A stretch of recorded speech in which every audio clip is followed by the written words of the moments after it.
February the 9th, Exodus 29:1 through 30:10. This is the ceremony for the dedication of Aaron and his sons as priests. Get a young bull and 2 rams with no defects, and bread made without yeast, and thin sheets of sweetened bread mingled with oil, and unleavened wafers with oil poured over them. The various kinds of bread shall be made with finely ground wheat flour. Place the bread in a basket, and bring it to the entrance of the tabernacle, along with the young bull and the 2 rams. Bathe Aaron and his sons there at the entrance. Then put Aaron's robe on him, and the tunic, ephod, chest piece, and sash, and place on his head the turban with the golden plate. Then take the anointing oil, and pour it upon his head. Next, dress his sons in their robes, with their woven sashes, and place caps on their heads. They will then be priests forever. Thus you shall consecrate Aaron and his sons. Then bring the young bull to the tabernacle, and Aaron and his sons shall lay their hands upon its head. And you shall kill it before the Lord at the entrance of the tabernacle. Place its blood upon the horns of the altar, smearing it on with your finger, and pour the rest at the base of the altar. Then take all the fat that covers the inner parts, also the gallbladder and 2 kidneys, and the fat on them, and burn them upon the altar. Then take the body, including the skin and the dung, outside the camp, and burn it as a sin offering. Next, Aaron and his sons shall lay their hands upon the head of one of the rams as it is killed. Its blood shall also be collected and sprinkled upon the altar. Cut up the ram and wash off the entrails and the legs. Place them with the head and the other pieces of the body, and burn it all upon the altar. It is a burnt offering to the Lord, and very pleasant to him. Now take the other ram, and Aaron and his sons shall lay their hands upon its head as it is killed. Collect the blood, and place some of it upon the tip of the right ear of Aaron and his sons, and upon their right thumbs, and the big toes of their right feet. Sprinkle the rest of the blood over the altar. Then scrape off some of the blood from the altar, and mix it with some of the anointing oil, and sprinkle it upon Aaron and his sons, and upon their clothes, and they and their clothing shall be sanctified to the Lord. Then take the fat of the ram, including the fat tail and the fat that covers the insides, also the gallbladder and the 2 kidneys and the fat surrounding them, and the right thigh, for this is the ram for ordination of Aaron and his sons, and 1 loaf of bread, 1 cake of shortening bread, and 1 wafer from the basket of unleavened bread that was placed before the Lord. Place these in the hands of Aaron and his sons, to wave them in a gesture of offering to the Lord.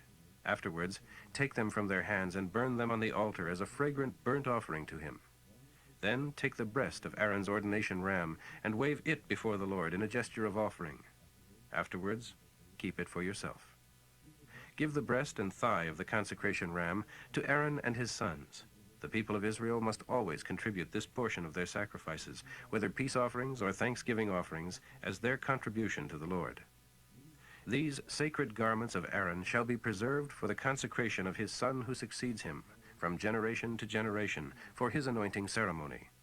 Whoever is the next high priest after Aaron shall wear these clothes for 7 days before beginning to minister in the tabernacle and the holy place. Take the ram of consecration, the ram used in the ordination ceremony, and boil its meat in a sacred area. Aaron and his sons shall eat the meat, also the bread in the basket, at the door of the tabernacle. They alone shall eat those items used in their atonement, that is, in their consecration ceremony. The ordinary people shall not eat them, for these things are set apart and holy. If any of the meat or bread remains until the morning, burn it. It shall not be eaten, for it is holy. This then is the way you shall ordain Aaron and his sons to their offices. This ordination shall go on for 7 days. Every day you shall sacrifice a young bull as a sin offering for atonement. Afterwards, purge the altar by making atonement for it. Pour olive oil upon it to sanctify it. Make atonement for the altar and consecrate it to God every day for 7 days. After this, the altar shall be exceedingly holy, so that whatever touches it shall be set apart for God. Each day offer 2 yearling lambs upon the altar, one in the morning and the other in the evening. With one of them, offer 3 quarts of finely ground flour mixed with 2 1/2 pints of oil pressed from olives. Also 2 1/2 pints of wine as a libation. Offer the other lamb in the evening, along with flour and the wine libation as in the morning, for a fragrant burnt offering to the Lord. This shall be a perpetual daily offering at the door of the tabernacle before the Lord, where I will meet with you and speak with you. And I will meet with the people of Israel there. and the tabernacle shall be sanctified by my glory. Yes, I will sanctify the tabernacle, and the altar, and Aaron and his sons, who are my ministers, the priests. And I will live among the people of Israel, and be their God. And they shall know that I am the Lord their God. I brought them out of Egypt, so that I could live among them. I am Jehovah their God. Then make a small altar for burning incense. It shall be made from acacia wood. It is to be 18 inches square and 3 feet high, with horns carved from the wood of the altar. They are not to be merely separate parts that are attached. Overlay the top, sides, and horns of the altar with pure gold, and run a gold molding around the entire altar. Beneath the molding, on each of 2 sides, construct 2 gold rings to hold the carrying poles. The poles are to be made of acacia wood overlaid with gold. Place the altar just outside the veil, near the place of mercy that is above the ark containing the 10 commandments. I will meet with you there. Every morning when Aaron trims the lamps, he shall burn sweet spices on the altar. And each evening when he lights the lamps, he shall burn the incense before the Lord. And this shall go on from generation to generation. Offer no unauthorized incense, burnt offerings, meal offerings, or drink offerings. Once a year, Aaron must sanctify the altar, smearing upon its horns the blood of the sin offering for atonement. This shall be a regular, annual event from generation to generation, for this is the Lord's supremely holy altar. Matthew 26:14 through 46. Then Judas Iscariot, one of the 12 apostles, went to the chief priests and asked, How much will you pay me to get Jesus into your hands? and they gave him 30 silver coins. From that time on, Judas watched for an opportunity to betray Jesus to them. On the first day of the Passover ceremonies, when bread made with yeast was purged from every Jewish home, the disciples came to Jesus and asked, Where shall we plan to eat the Passover? He replied, Go into the city and see Mr. So-and-so and tell him, Our master says, My time has come, and I will eat the Passover meal with my disciples at your house. So the disciples did as he told them and prepared the supper there.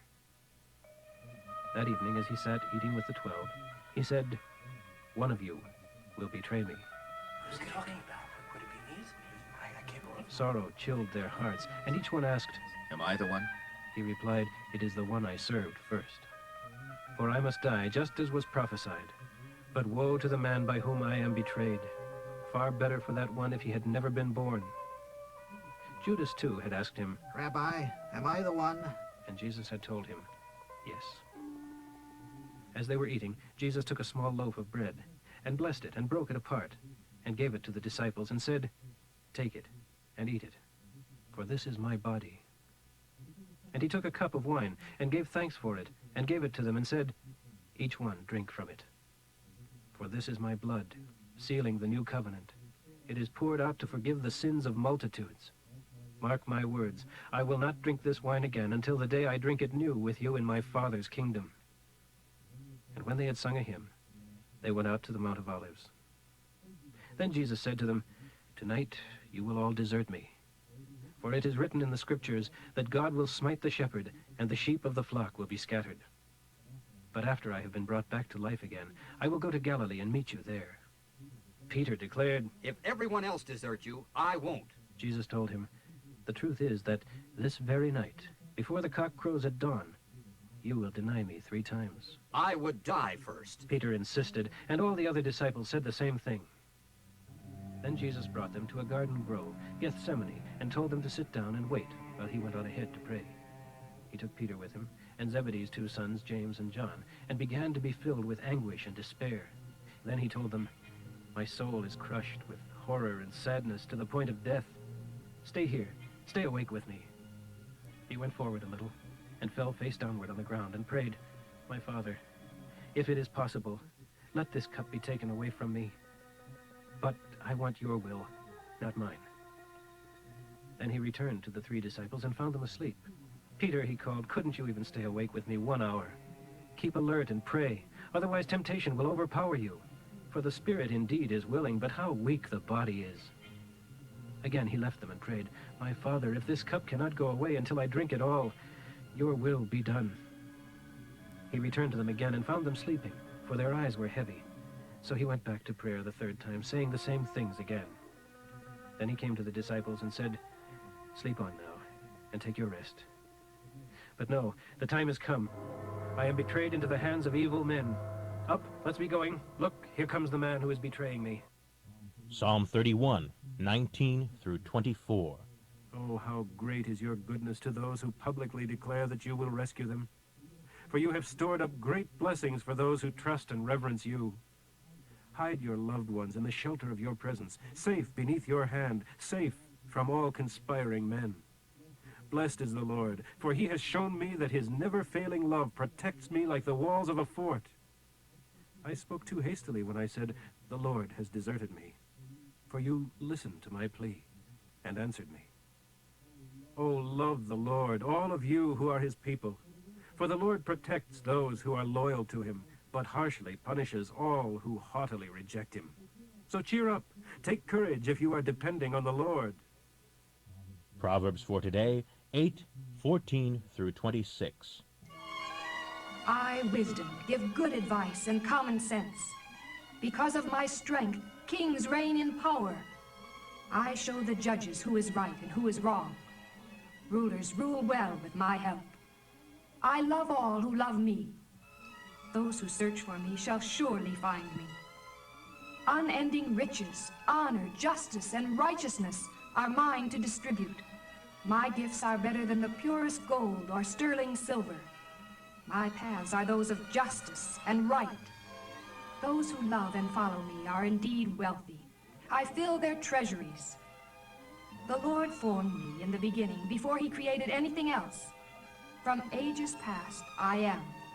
I existed before the earth began. I lived before the oceans were created, before the springs bubbled forth their waters unto the earth, before the mountains and the hills were made.